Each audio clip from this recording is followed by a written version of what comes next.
Joining us now by phone is Pat Foye, the MTA's chairman and CEO. Thanks so much for joining us. Thanks for having me, Corey. Okay, so I'll start with this. Just from what I can see as somebody who's been on the subway and on the bus just even today, it seems like everything as far as the schedule is running on a full Monday to Friday schedule, full tilt. But I'm also seeing fewer people. So, what's the perspective from your end?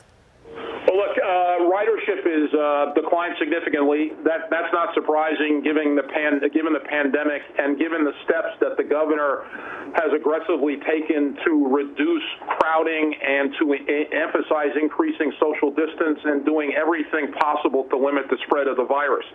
That obviously has an effect on ridership. Ridership is down significantly.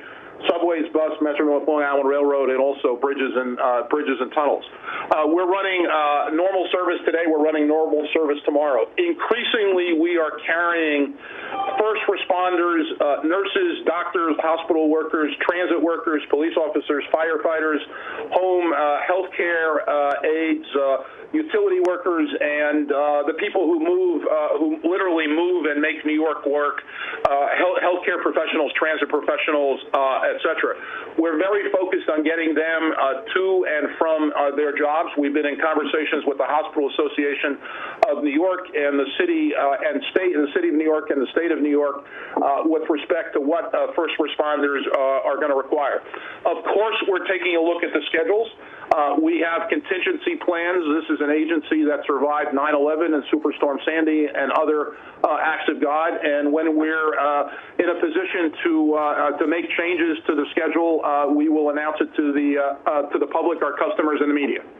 Okay, so are you looking at this point to change to a weekend schedule, or perhaps doing something even more drastic than that? Because you are bleeding money right now, right?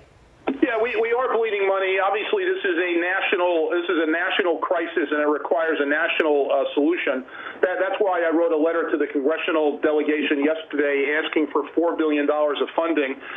There are two pieces that account for the $4 billion number. Obviously, the significant decrease in fare revenue and toll revenue on the bridges and tunnels.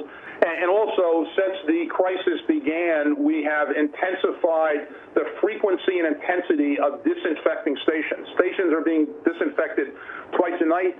MTA workforces, including for those working on subways, buses, Metro North Long Island Railroad, are being disinfected on a daily basis, as well as rolling stock subway cars, buses, and Metro North and Long Island Railroad.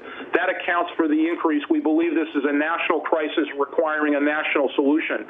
And while we completely support the federal government investing in small business people in New York City and New York State, including restaurateurs, that investment will not be maximized if the transit system has not been restored. This is about infrastructure, it's about job creation, and frankly, it's about the prosperity and well-being of the entire region.